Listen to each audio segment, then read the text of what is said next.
Good morning, brothers and sisters. Good morning भाई और बहनों। Many people think the promises of God are only for believers. और बहुत लोग ये सोचते हैं कि परमेश्वर की सारी प्रतिज्ञाएं जो है वो केवल विश्वासियों के लिए ही है, And at the same time, all the warnings are always for unbelievers. और उसके साथ साथ ये सोचते हैं कि सारी जो चेतावनी जो वचन में दी गई है वो अविश्वासियों के लिए है। But that is not true. लेकिन ये बात सच नहीं है। As much as promises are very important for us, which we welcome, और जितना अधिक परमेश्वर की प्रतिज्ञा हमारे लिए बहुत ही महत्वपूर्ण है, उसका हम स्वागत करते हैं, सराहते हैं, God's warnings are also very important for us. और उतना ही परमेश्वर की जो चेतावनियां जो है वो हमारे लिए महत्वपूर्ण है। We can keep ourselves falling from many pitfalls if we listen to God's warnings in our lives. और यदि हम परमेश्वर की जो चेतावनियां हमारे जीवन में सुनेंगे तो बहुत सारे ऐसे गड्ढे जो है उसमें गिरने से हम बच जाएंगे। Those of us who drive a vehicle, we can see sometimes it gives a warning, like something, a problem for the engine. और जो हम में से गाड़ी चलाते हैं, कई बार हम देखते हैं डैशबोर्ड के अंदर कई बार एक चेतावनी या वार्निंग आती है कि इंजन में कोई समस्या है। We are grateful for that warning. और हम उसके लिए बहुत ही, उस चेतावनी के लिए बहुत ही धन्यवादी है। When we see that signal, we stop and open the bonnet and check what is the problem. और जब कभी हम उस सिग्नल को देखते हैं तभी हम तुरंत उस बोनेट को खोल कर देखते हैं कि समस्या क्या है। So in the same way, we should be grateful when the Lord wants us in His love. और उसी प्रकार से जब परमेश्वर अपने प्रेम में होकर हमें किसी बात के लिए चिताता है तो हमें उसके प्रति धन्यवादी होना है। We should learn to gracefully receive those warnings and take care of it. और हमें बहुत ही अनुग्रह के उस आत्मा के साथ उन सारी चेतावनियों को हमें अपने जीवन में लेना है। When in the Old Testament time, many prophets spoke to the kings and God's people. और पुराने नियम में हम जानते हैं कि बहुत सारे नबियों ने पुराने नियम के जो राजा थे उनसे बात की। Sometimes they warned God's people. कई बार परमेश्वर के लोगों को ये नबी जो है वो चिताते थे। So those who gave ear to the warnings, they were protected. और जितने लोगों ने जो भविष्य ये जो नबी जो उनकी बातों को सुना वे सारे लोग सुरक्षित थे। Today God speak to us, warns us through His Spirit. और आज पवित्र आत्मा जो है अपने आत्मा के द्वारा हमें चेतावनी देता है। Sometimes through His word, written word. और कई बार उसके लिखित वचन के द्वारा वो हमें चेतावनी देता है। And sometimes through our brothers and sisters. और कई बार हमारे भाइयों और बहनों के द्वारा। So I am personally very grateful for those times when the Lord has warned me from things ahead. और मैं परमेश्वर व्यक्तिगत रूप से बहुत ही धन्यवाद हूं कि समय सर परमेश्वर ने मुझे चेतावनी जो दी उसके लिए। When I gave heed to those warning, I was protected. और जब कभी मैंने उस चेतावनी के ऊपर ध्यान दिया तब मैं उससे सुरक्षित हुआ हूं। If you can turn to Hebrews chapter 2. इब्रानियों की पत्री उसका दूसरा अध्याय निकाले। We read in verse 1. उसका पहला वचन। It speaks about a warning about drifting away from God's ways. और यहाँ पर एक चेतावनी है कि परमेश्वर के मार्गों से भटकना या दूर होने के प्रति एक चेतावनी। What is the meaning of drifting? और यहाँ पर परमेश्वर से दूर होने का मतलब क्या है? It is a very slow process of deviating from our destination. और ये है कि एक बहुत ही धीमी प्रक्रिया जो हमारे मंजिल है उससे दूर या अलग होते जाने की। Sometimes when ships, if it is not anchored, if there is a wind, it can drift in the sea. और जब जो जहाज जो होता है जब वो एंकर्ड नहीं होता है तो हम देखते हैं कि उस समुद्र के अंदर वो दूर या भटक या उसके मंजिल से अलग चले जाता है। So over a period of time, that slow changes can take us elsewhere. और छोटे-छोटे से बदलाव हमें जो है कहीं और लेकर चले जाते हैं। So this is a warning that we should not be drifting away from God's plans. और ये चेतावनी है कि हमें परमेश्वर की योजनाओं से दूर या भटकना नहीं है। So it is written that we must pay much more closer attention to what we heard.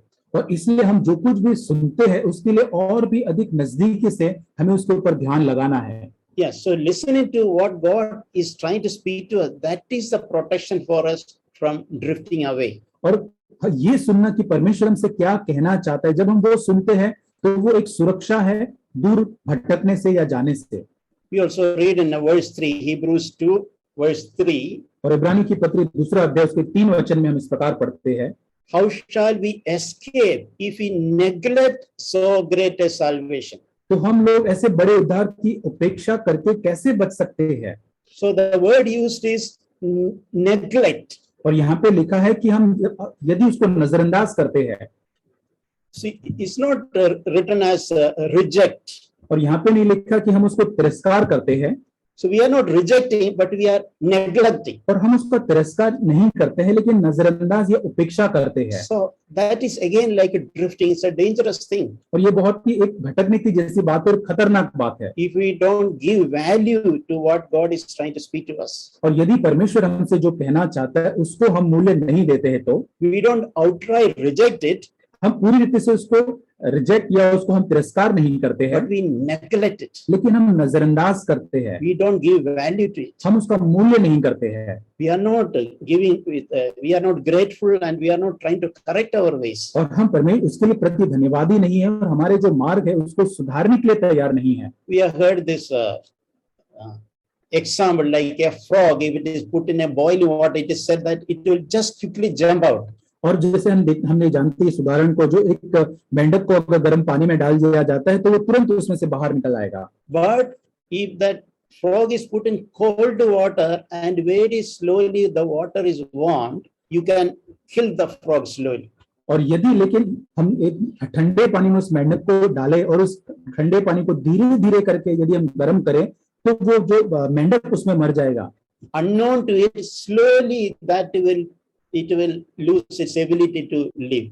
और यहाँ पर धीरे धीरे उसके न जानते हुए जब हम उसको गर्म पानी करते हैं तो उसकी जो योग्यता होती है जीने की वो उसको खो बैठता है। That is what happens when we drift from God's purposes. और यही होता है कि जब हम परमेश्वर के उद्देश्य से दूर हट जाते हैं। The slow changes, if you are not watchful, it can take dangerous proportions. और यदि धीरे धीरे बदलाव जो हमारे जीवन में होते, यदि हम उसके प्रति ध्यान नहीं रखेंगे तो वो हमारे जीवन के अंदर एक दूर हमें लेकर चले जाएगा। We know a dead body will not stink immediately. और हम जानते हैं कि एक मृतदेह होता है जो वो तुरंत उसमें से बदबू नहीं आती है। The sting happen gradually. तो इसमें से बदबू जो सड़ाहट जो है वो धीरे धीरे होती है। So that can happen if a spiritually dead, a gradual stinking can happen. इसी प्रकार से आत्मिक मृत्यु के बाद भी धीरे धीरे एक समय के बाद हमारे जीवन के अंदर सड़ाहट या बदबू आने लगेगी। God's word warns us about the deceitfulness of sin. और परमेश्वर का वचन हमें चेतावनी देता है पाप का जो छल है उसके प्रति। We read that in Hebrews chapter 3 verse 12. और उसे हम इब्रानियों की पत्री 3 अध्याय के 12 वचन में देखते हैं। It starts to take care, brethren. और यहाँ पे लिखा है कि हे भाइयों तुम चौकस रहो। Is given us a warning, take care, be watchful. और यहाँ पे वो चेतावनी देता है भाइयों तुम चौकस रहो, बहुत ही सावधान रहो। That there is not in any one of you an evil, unbelieving heart that falls away from the living God. ताकि तुम में ऐसा बुरा और अविश्वासी मन न हो जो जीवते परमेश्वर से तुम्हें दूर हटा ले जाए। So leaving away from the living God. और यहाँ लिखा है कि जीवते परमेश्वर से तुम्हें दूर हटा ले जाए। And unbelief in God and God's word. और परमेश्वर और परमेश्वर के वचन में एक अविश्वासी मन होना। God's word has reserved some strong words. और परमेश्वर के वचन के अंदर बहुत ही यहाँ पे बहुत ही मजबूत वचन लिखे हैं। Evil, unbelieving heart. और ऐसा बुरा अविश्वासी मन। It's not a soft word. Evil, unbelieving heart. और यहाँ पे लिखा है कि बुरा और एक अविश्वासी मन that falls away from the living God. और जो जीवते परमेश्वर से दूर हटा ले जाता है। And the solution is given there. और वहां पे लिखा है encourage one another day after day. और इसलिए दिन प्रतिदिन हमें एक दूसरे को प्रोत्साहित करना है। As long as it is called today. और जब तक कि आज का दिन कहा जाता है। Do we recognize our need to receive encouragement? और क्या हम हमारी जरूरत को प्रोत्साहन पाने की जरूरत को पहचान पाते हैं? Do we value the encouragement and exhortation of brothers and sisters? और क्या हमारे भाइयों और बहनों से जो हमें प्रोत्साहन या सुधार मिलता है क्या उसको हम उसका मूल्य करते हैं? That is our salvation. और यही हमारा उद्धार है। If you neglect, we'll drift away. यदि हम उसको नजरअंदाज करेंगे तो हम दूर भटक जाएंगे। It's written so that none of you will be hardened by the deceitfulness of sin. और इसलिए लिखा है कि जिससे कि तुम में से कोई भी जन पाप के छल में आकर कठोर न हो जाए। So sin is very deceitful. इसलिए पाप जो है बड़ा धोखा देने वाला है। It is like heating the frog slowly in the cold water. ये उसी प्रकार है कि जिसे ठंडे पानी के अंदर वो उस मेंढक को जब हम धीरे धीरे गर्म करते हैं उस पानी में, And progressively killing it. और एक धीरे धीरे समय के बाद वो जो मेंढक जो है उसको वो मर जाता है। If you are not careful, our hearts can be hardened by the deceitfulness of sin. और यदि हम हमारे जीवन में सावधान नहीं हैं तो हमारे मन भी उस पाप के छल के कारण कठोर हो जाएंगे। I was also thinking God's word warns about willful sinning. और परमेश्वर का मैं सोच रहा था, परमेश्वर का वचन हमें चेतावनी देता है जानबूझकर जो हमारी स्वेच्छा से हम पाप करते हैं उसके बारे में। When we unknowingly fall in a sin and when we repent, confess, God quickly forgives us. और हम जब अनजाने में कोई पाप करते हैं या गिरते हैं, हम उसके वापस आकर जब हम मन फिराते हैं, परमेश्वर तुरंत हमें क्षमा करता है And even cleanses from all और unrighteousness. इसके साथ साथ हमें सारी अधार्मिकता से हमको शुद्ध करता है। So that is a benefit if you take sin sensitively and repent about it. God cleanses it as if we had not done that. और यही उसका फायदा है कि हम संवेदनशील होकर पाप को गंभीरता से लेकर माफी मांगते हैं तो परमेश्वर माफ करता है, पूरी रीति से परमेश्वर से उस बात को समाप्त करता है। But when believers willfully sin, it is a more serious matter. लेकिन जब एक विश्वासी जानबूझकर उसकी स्वेच्छा से वो पाप करता है तो बहुत ही गंभीर बात वो हो जाती है। It's mentioned in Hebrews chapter 6. और ये इब्रानियों की पत्री उसके 6 अध्याय में लिखा हुआ है। There is a strong warning to protect us और यहाँ पर एक बहुत ही मजबूत एक चेतावनी है हमें सुरक्षा देने के लिए from willful sinning. और जानबूझकर पाप जो किए जाते हैं उसके लिए। We read in Hebrews 6:4 onwards.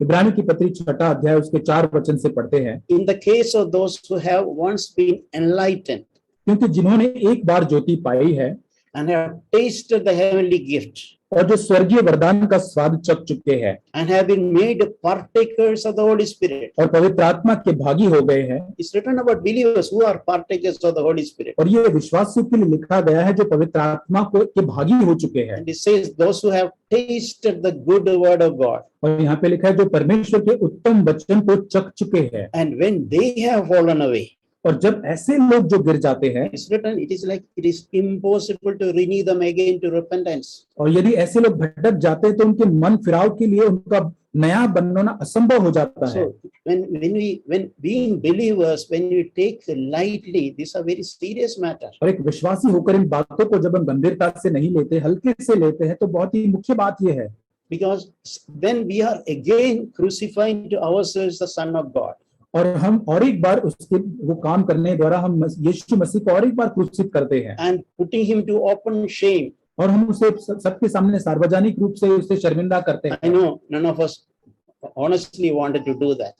और मैं जानता हूं कि हम प्रामाणिक ईमानदार हैं तो हम ईमानदारी से ऐसा नहीं करना We चाहते do हैं। not want to crucify Jesus once again just for myself. और मैं अपने आप के लिए अपने पापों के कारण यीशु मसीह को उस क्रूस पर क्रूसित नहीं करना चाहता हूं। Just because I neglect. और इसी कारण क्योंकि मैं नजरअंदाज करता It's हूं written as a warning और ये चेतावनी के रूप में लिखा गया है and as a precaution और एक प्रिकॉशन के रूप में to take sin seriously और पाप को गंभीरता से लेने के लिए so that we will not fall into that danger. ताकि हम उस खतरे में न गिरे। And it continues with the ground which drinks rain, which often falls on it. और यहाँ पर जैसे कि वो जमीन के ऊपर वो बारिश गिरती है, When it brings forth the useful vegetation, it receives a blessing. और वो पानी पी पी कर लोगों के लिए वो ज्योति बोई जाती, संपत उपजाती है। But if it yields thorns and thistles, लेकिन वहां पर यदि उसमें कांटे और झाड़ी अगर उठ कटोरे उगाती है, it is worthless and close to being cursed. तो वो निकम्मे श्रापित होने पर है। So it is mentioned close to being cursed. और यहाँ पे लिखा है कि वो श्रापित होने पर है। So it's a warning for all of us to take sin seriously. और ये हम सभी के लिए चेतावनी है कि हम पाप को गंभीरता से ले। It speaks about willful sinning. और यहाँ पर जानबूझकर किए जाने वाले पापों के संबंध में है, Not slipping into sin. और ये पाप में फिसल कर गिरने के संबंध में नहीं Like है। we tell the example of a cat, it doesn't want to fall into a pit, but it can slip into it. और जैसे कि उदाहरण के रूप में एक बिल्ली जो है उस गड्ढे में या उस पानी में नहीं गिरना चाहती, लेकिन कई बार वो अचानक फिसल कर गिर सकती है, But then it quickly jumps out and clean itself. लेकिन वो गिरने पर तुरंत ही वहां से कूद कर बाहर निकल कर अपने आप को साफ करती है। So sometimes I think we don't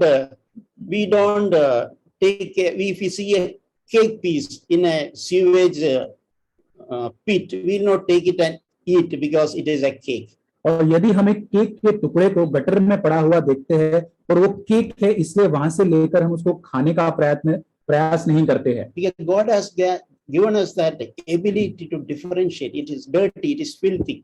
और क्योंकि परमेश्वर ने हमको योग्यता दी है ताकि हम उसमें अंतर कर सके, क्योंकि वो अब गंदा हो चुका है। And I decided not to take it. और अब मेरे में ये इच्छा आती है कि अब मैं उसे नहीं खाना चाहता। So in the same way, if you are indulging in sinful things like pornography, etc., और यदि इसी प्रकार से स्वेच्छा से हम उन पापों के अंदर गिरते हैं, जैसे कि पोर्नोग्राफी है या ऐसे अश्लील चित्रों को देखना, willfully, और जानबूझकर अपनी स्वेच्छा से, it is a serious matter. We have to take matter seriously. और ये बहुत ही गंभीर है, उसे हमें गंभीरता से लेना है इस मामले को। How we are able to protect ourselves from picking that cake from the dirt and not eating. और कैसे हम अपने आप को बचा सकते हैं उस केक को उस गटर या उस गंदगी से लेकर खाने से।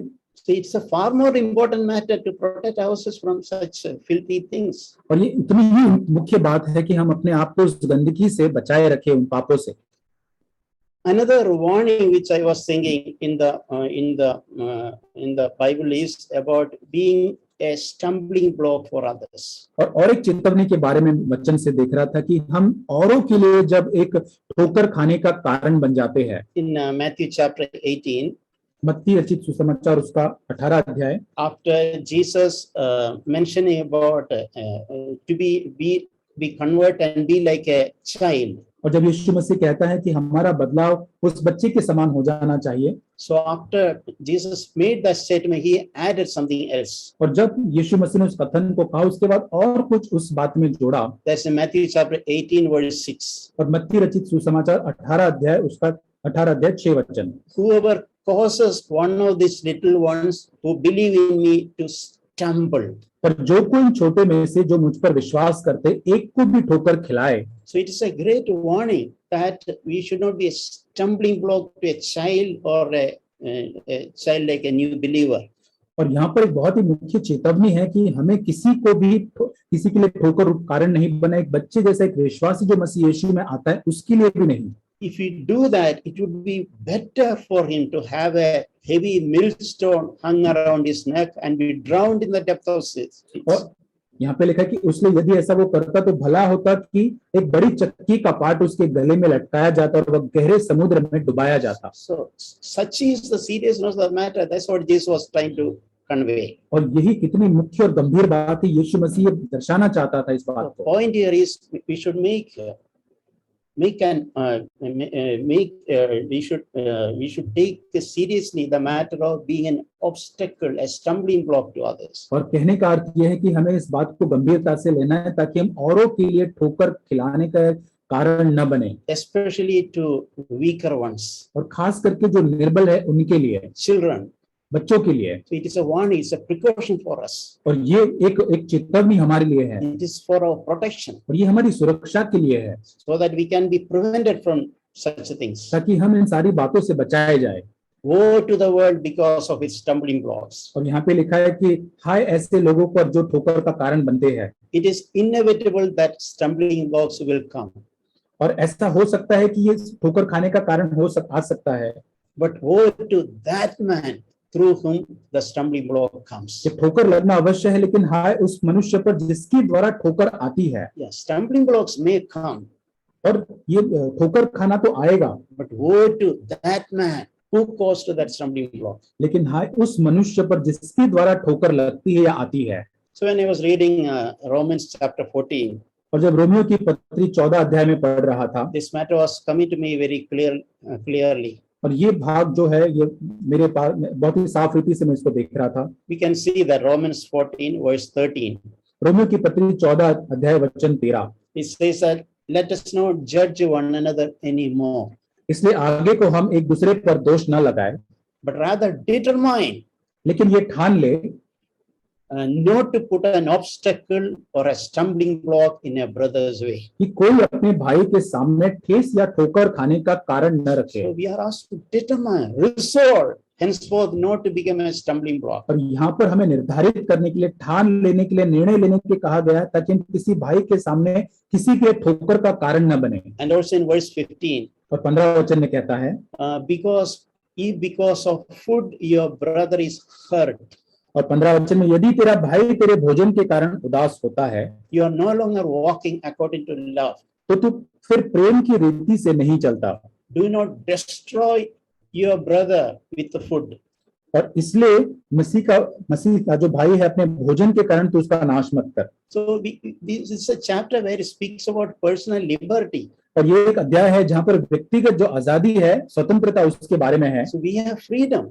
और हमारे पास आजादी है, But that freedom should not be used to the other extreme in order to create a hurt or a stumbling block others. और ये आजादी का इस्तेमाल उस छोर तक हमें इस्तेमाल नहीं करना है, ताकि हम औरों के लिए उस आजादी के द्वारा एक ठोकर का या ठेस का कारण बने। Even in things like simple things like eating and drinking. और यहाँ तक कि छोटी से छोटी बातें या साधारण बातें या खाना या पीने के संबंध में हो So सकती है। our aim should be, desire should be promote fellowship. और हमारा हर एक उद्देश्य हमारा होना चाहिए कि हम संगति को या सहभागिता को बढ़ावा दें, To nurture others. ताकि हम औरों को हम उनको सराहे। We should not be like Cain who said, am I my brother's keeper? और हम उस काइन के समान न बने जो कहता है कि क्या मैं मेरे भाई का रखवाला हूँ। That is a very arrogant attitude. और ये बहुत ही बलवा करने वाला एक स्वभाव है, An attitude that I can do whatever I want. एक ऐसा स्वभाव जो कहता है कि जो मैं चाहता हूँ वो मैं करूंगा, I don't bother about others. मैं औरों के बारे में परवाह नहीं करता, I don't bother who will be offended. और मैं नहीं चिंता करता कि किसको ठेस लगती है, I don't bother who will be hurt. और मैं नहीं परवाह या चिंता करता कि कौन इससे किसको चोट लगती I है, don't bother who will be stumbled. और मुझे कोई चिंता नहीं कि किसको ठेस लगती या ठोकर लगती है। Whether it's child or a weak brother or sister, I don't care. और हो सकता है वो बच्चा हो या फिर एक निर्बल भाई या बहन हो सकते हैं, मुझे कोई चिंता नहीं That है। is the spirit of Cain, और ये एक काइन की आत्मा है, who has no concern for his brother. और जिसे अपने भाई के संबंध में कोई चिंता या ख्याल नहीं है। We read in verse 19, और उसके 19 वचन में हम पढ़ते हैं, we pursue the things which make for peace. और हम ऐसी बातों का प्रयत्न करते हैं जिनसे मेल मिलाप या होता है, And for the building up of one another. और ताकि हम एक दूसरे को बनाए रखें। So do we have a desire to build one another up? और क्या हमारे अंदर एक इच्छा है कि हम एक दूसरे को बनाए रखें? Do we all think that it is my responsibility? I have a share of the responsibility. और क्या हम ये सोचते हैं कि ये मेरी जिम्मेदारी या मेरा भाग है?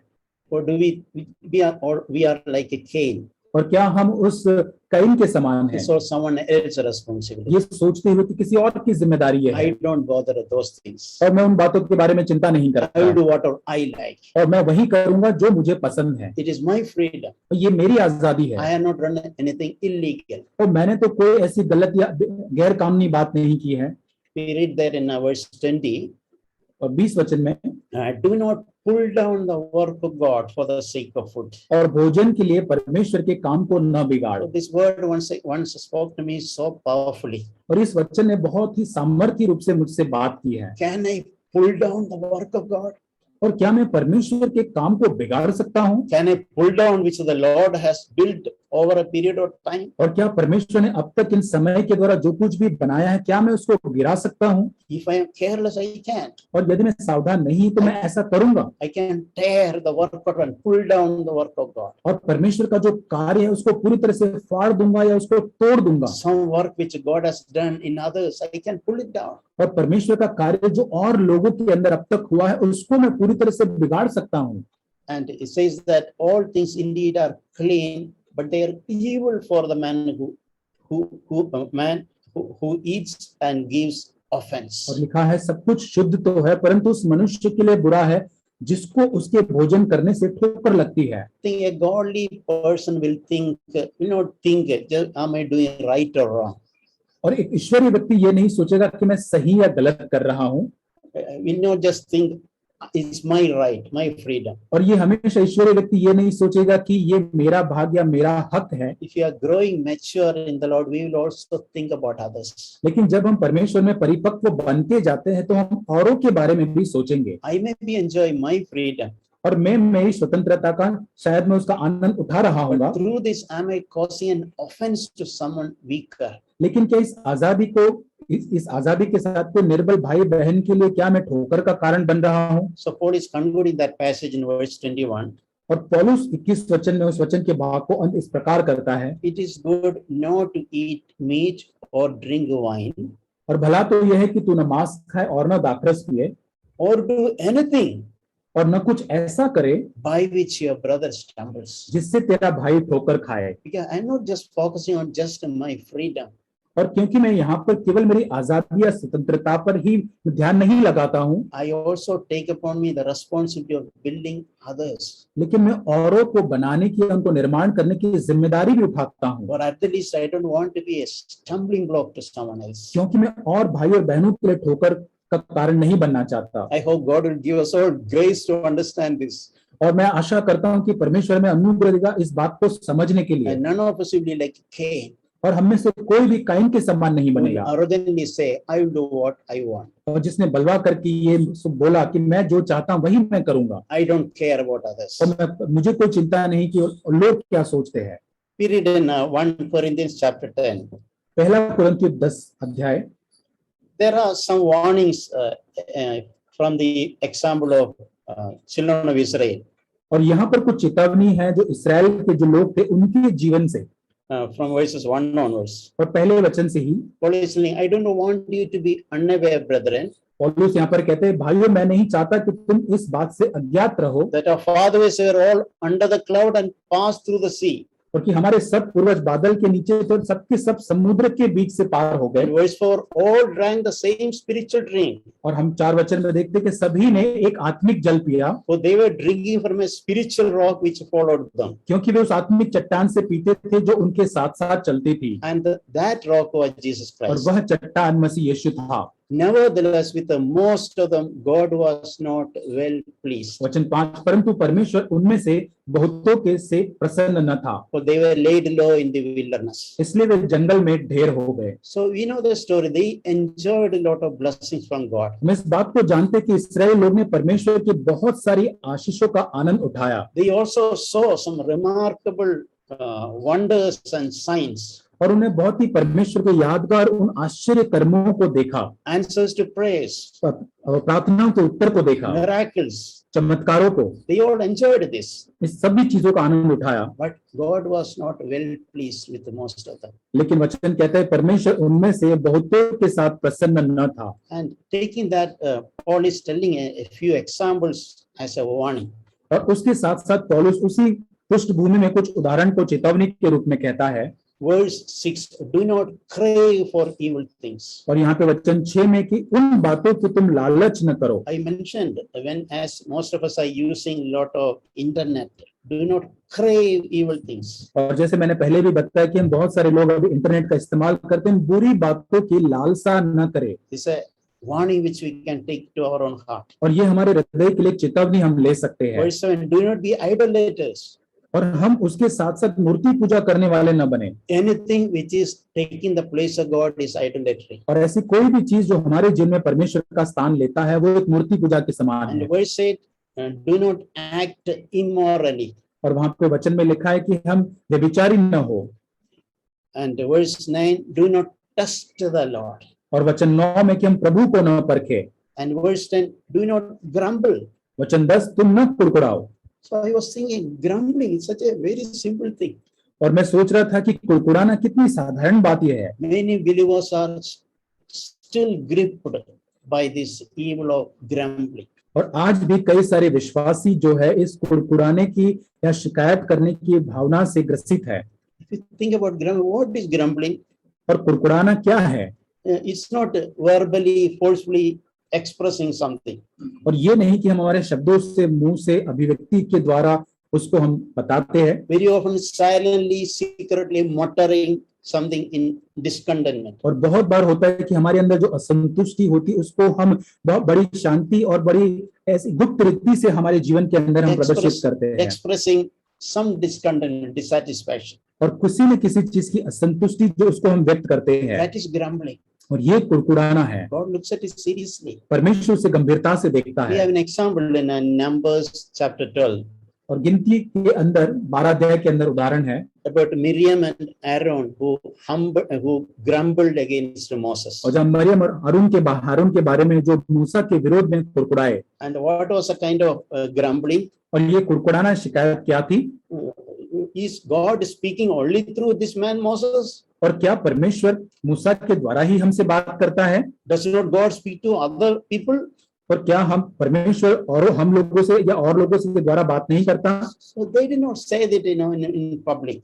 और ये उन्होंने सार्वजनिक रूप से नहीं कहा, But they muttered this, expressed this discontentment against Moses. लेकिन वो ये जो मूसा के विरोध में संतुष्टि की भावना उनके अंदर थी उसको उन्होंने इस प्रकार व्यक्त किया। And it said that, but the Lord heard it. लेकिन वहां पे लिखा है कि परमेश्वर ने ये बातें सुनी, And Lord took it seriously. परमेश्वर ने उसे गंभीरता से लिया। You know what happened? और हम जानते हैं वहां क्या हुआ। Miriam became leprous. और मरियम को जो है कोढ़ हुआ। And it's a sad thing. और मरियम जो यहाँ पे कोढ़ हुआ ये बहुत ही गंभीर बात। We can say it's a simple thing, just grumbling.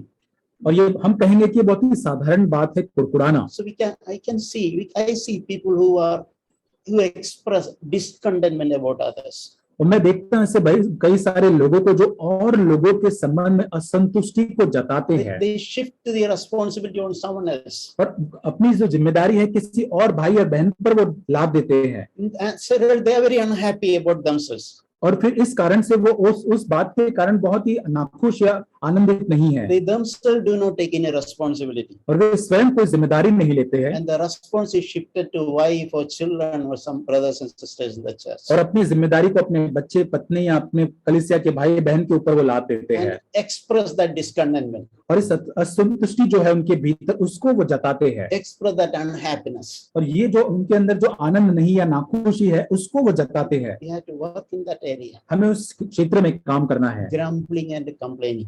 और यह कुड़कुड़ाना है शिकायत करने के संबंध में। Paul is telling something in 1 Corinthians chapter 9. पहला कुरिन्थियों 9 अध्याय में पौलुस इस प्रकार कहता है।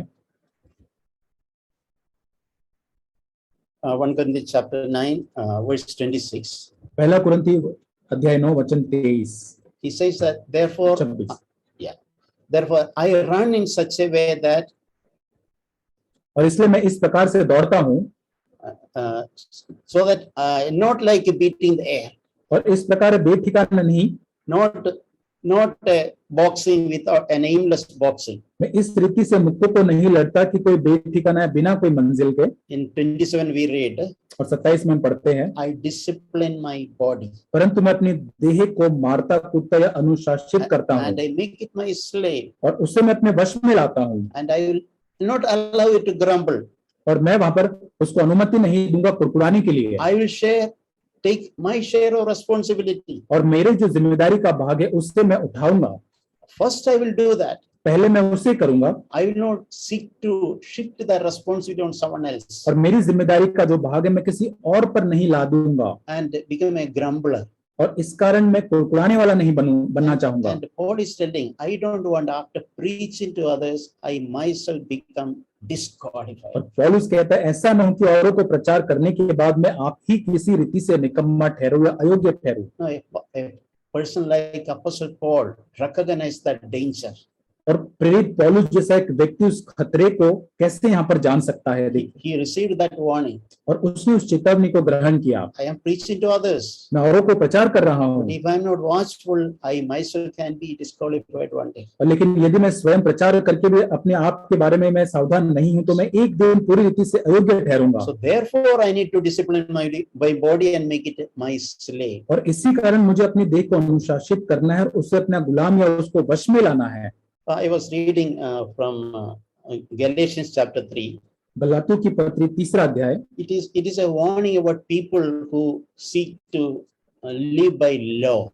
और ये उन लोगों के लिए चेतावनी है जो लोग एक नियम का पालन करके जीवन जीना चाहते हैं, living by law, rules and regulations, और नियमों का पालन करना या नीति नियमों का पालन करते and हुए, expecting the same thing from others. और उसी का वो अपेक्षा करते कि और लोग भी उसी प्रकार उनके समान जिए। Very often, good things और कई बार ये अच्छी बातें हो सकती है, we can say in a differently. It is a soulish life, लेकिन हम और रीति से कहें तो एक प्राण या एक शारीरिक जीवन कह सकते हैं, trying to be good in our own self strength and expecting that God will be pleased with that. और हम अपने ही बल, अपने ही प्रयत्नों के द्वारा प्रयत्न करते हैं अपने नियमों से जीवन जीतकर, ताकि परमेश्वर उससे प्रसन्न हो सके। There's a danger there. और वहां पर एक खतरा है, If you are trying to live this life by our own strength, और यदि हम इस जीवन को अपने ही बल या प्रयत्नों से जीने की कोशिश कर रहे by हैं तो, our own righteousness, और हमारी स्वयं की धार्मिकता के by द्वारा, our own soulish good works. और हमारे स्वयं के भावनात्मक के, हमारे प्राण के जो अच्छे काम है उसके द्वारा जीने के लिए, So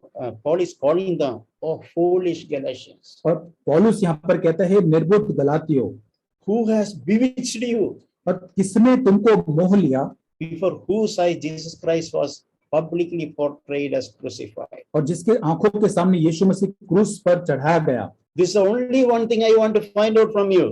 और मैं केवल एक ही चीज में आपके बारे में जानना चाहता हूँ, वो ये है, Did you receive the Holy Spirit by the works of the law or by hearing with the faith? और क्या तुमने पवित्र आत्मा को व्यवस्था के कामों से या विश्वास के बातों से प्राप्त किया है? Are you so foolish? और क्या तुम ऐसे निर्बुद्ध या मूर्ख हो Having begun by the Spirit, are you now being perfect by the flesh? कि आत्मा की रीति पर आरंभ करके अब शरीर की रीति पर अंत करोगे? So this danger can happen to us. और ये जो खतरा जो है हमारे जीवन के साथ भी हो सकता We है, can start by the Spirit, और हम आत्मा में आरंभ तो करते and हैं, we can try to finish by the flesh or soul. और लेकिन उसका अंत हम शरीर की रीति या प्राण के द्वारा भावनात्मक रूप से करेंगे। And in Galatians 5:7, Paul is saying, और गलातियों की पत्री 5:7 में पौलुस कहता है, you are running well, who hindered you from obeying the truth? और तुम तो भली भांति दौड़ रहे थे, किसने तुम्हें रोक दिया एक सत्य को न मानो? I was feeling God is pointedly asking, who stopped you from making progress? और परमेश्वर जैसे हमें बता के पूछ रहा है कि तुम्हें उन्नति करने से किस बात ने रोक दिया? You are trying to shift the focus on whom? It is your responsibility. और तुम्हारा जो ध्यान है किस बात पर तुम उसको लगा रहे, ये तुम्हारी जिम्मेदारी है। Nobody hindered you from obeying the truth. और किसी ने भी उस सत्य का पालन करने से तुमको नहीं रोका है। I want to, before closing, I want to share something from the life of Saul. और अंत करने से पहले मैं शाऊल के जीवन से कुछ बांटना चाहूंगा। You know, Saul started well और शाऊल जो है उसने बहुत ही बढ़िया या उत्तम उसने आरंभ किया when God wanted to anoint him as the first king of Israel. और जब परमेश्वर शाऊल को इस्राएल का पहला राजा के रूप में नियुक्त करना चाहता था, He thought that I'm not worthy to be the king of Israel. और शाऊल ने ये कहा कि मैं तो इस्राएल का राजा होने के बिल्कुल लायक या योग्य नहीं He हूँ। was genuinely humble at that time. और वास्तविक रूप से उस समय वो बहुत ही नम्र था। And when he hid himself so that he will not be found and made king. और वहां पर लिखा है कि वो अपने आप को छुपा देता है ताकि वो उसको ढूंढा न जाए राजा बनाने के लिए। See, some of us have started our Christian life like that. और हम में से कई सारे लोगों ने हमारा मसीह जीवन इसी प्रकार आरंभ किया है। When you received the forgiveness, when we received the experience of salvation, और जब हमने परमेश्वर से उस माफी को, उस उद्धार के अनुभव को प्राप्त किया, we are so grateful. और हम इतने धन्यवादी थे, Lord, I am like that prodigal son. और प्रभु मैं उस उड़ाव पुत्र के समान ही हूँ। I am not worthy to receive this love. प्रभु ये प्रेम को पाने के मैं योग्य नहीं हूँ।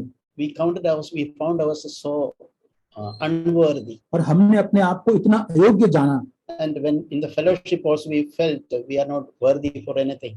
और हमने संगति में भी अपने आप को बहुत ही अयोग्य जाना कि हम इसको पाने के योग्य नहीं हैं। But God blessed us with so many brothers and sisters. लेकिन परमेश्वर ने हमें बहुत और भाई और बहनों के साथ आशीष दी। We felt I was unworthy for such a church or brothers and sisters. और एक समय पर हमने इस बात को जाना, सोचा कि प्रभु ऐसी कलीसिया के लिए, ऐसे भाई और बहनों को प्राप्त करने के लिए मैं पूरी रीति से अयोग्य हूँ। So that is how Saul started. इसी प्रकार शाऊल ने भी उसकी शुरुआत की, a very good, perfect beginning. और बहुत ही उत्तम, बहुत ही सिद्ध एक ऐसी शुरुआत। But over a period of time, लेकिन a एक downfall started in his life. लेकिन एक समय गुजरने के बाद उसके जीवन में एक नीचे की ओर गिरने की पतन जो है वो आरंभ हुआ। Just like as it happened to that frog, और जिस प्रकार उस मेंढक के साथ हुआ उसी प्रकार slowly he drifted. धीरे धीरे करके वो भटकने लगा, It was not a sudden change. और ये पूरी तरह से अचानक कोई बदलाव नहीं था। So that is a danger in drifting. और यही भटकने के अंदर या दूर जाने में एक खतरा है। Small increments we are deviating, we not recognize. और छोटे छोटे बदलाव या छोटी छोटी बातें हमारे जीवन में ऐसी होंगी जिसको हम पहचान नहीं पाएंगे। Three things happened to Saul. और 3 बातें शाऊल के साथ हुई। He was so serious about God's commandments in the beginning. और शुरुआत में परमेश्वर की जो आज्ञाएं जो थी उसके प्रति इतना गंभीर शाऊल था, But over a period, he started taking lightly God's commandments. लेकिन एक समय गुजरने के बाद शाऊल जो परमेश्वर की आज्ञाओं को हल्के से लेने लगा, Disobedience to God's commandment, he took it lightly. It's okay. और परमेश्वर की आज्ञा का उल्लंघन करना उसने कहा कि ये ठीक है, चलता है। When God's prophets told, he took that also lightly. जब परमेश्वर के जो दास या नबी थे उन्होंने जब शाऊल से कहा उसको भी उसने हल्के से लिया। As God did not punish him immediately, he went to the next step. और क्या परमेश्वर ने वहां पर उसको तुरंत ही उसको दंडित किया, वो दूसरे कदम पर गया। So one step to other, he drifted. और एक कदम से दूसरे कदम पर जाने के लिए वो भटकता गया। Second thing is he had that spirit of competition and envy with David. और दूसरी बात उसके अंदर थी कि उसके अंदर एक प्रतियोगिता की, कंपटीशन की आत्मा थी और एक जलन जो वो दाऊद के प्रति रखता था। That worked like a venom inside him. और वो जो बात उसके अंदर एक जहर के जैसा काम करता था। He started looking at David with everything a negative attitude. और वो जब दाऊद को देखकर हर एक नकारात्मक स्वभाव उसके प्रति वो था। That insecurity developed in him. और उसके अंदर एक असुरक्षा जो है वो आ गई शाऊल के अंदर, That envy and competition. और एक जलन और प्रतियोगिता। You know, once suddenly he felt like throwing a sharp spear at David. और एक समय ऐसा था कि उसके अंदर एक ऐसा मन आया कि तो दाऊद के प्रति एक जो भाला है उसको फेंक कर उसको मार दे, To pin him to the wall. ताकि उसको पूरी रीति से उस भाले के द्वारा दीवार में चिपका दे, To finish him up immediately. और तुरंत दाऊद को मारने की इच्छा उसमें थी। That's what happened. और यही हुआ था। It did not. The small development drifting caused that. और धीरे धीरे धीरे करके जैसे वो दूर होने लगा उसके कारण ही उसमें ये बातें आई। And the third area was he crossed his God-given boundary. और तीसरा कारण ये था उसने परमेश्वर जो दी द्वारा जो सीमाएं जो थी उसका उल्लंघन, उसको उसने पार किया। He started expressing his opinion and doing things which God did not want him to do. और उसको लगा कि मैं सही हूँ, अपने ही ओपिनियन को आगे देखकर जो परमेश्वर ने बातें नहीं सौंपी थी उसको वो अपने आप से करने लगा। We read in 1 Samuel chapter 16 verse 14. पहला शमूएल 16 अध्याय वचन 14। Now the spirit of the Lord departed from Saul. और परमेश्वर का आत्मा शाऊल पर से उठ गया था। Think about this sad thing.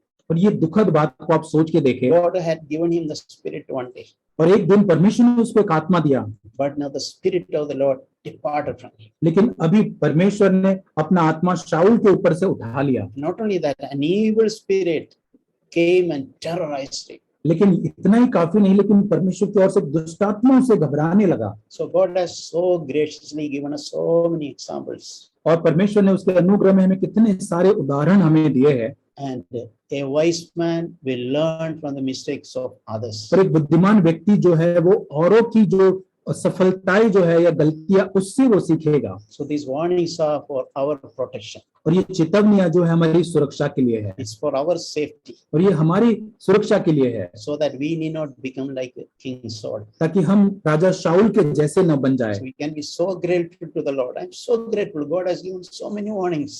और प्रभु के प्रति हमें इतना धन्यवादी होना है कि प्रभु तूने मुझे इतनी अधिक चेतावनियां दी है। For our protection, प्रभु हमारी सुरक्षा के लिए दी है, keep us from danger. ताकि हम उससे खतरों से बच सके। So we can take these warnings with all seriousness इसलिए हम इन सारी चेतावनियों को अपने जीवन में बड़ी गंभीरता से ले and graciously receive these warnings with a thankfulness in our heart. और बड़े अनुग्रह की आत्मा से इसे ग्रहण करते हुए परमेश्वर के प्रति हम धन्यवादी रहे। Amen. आमीन।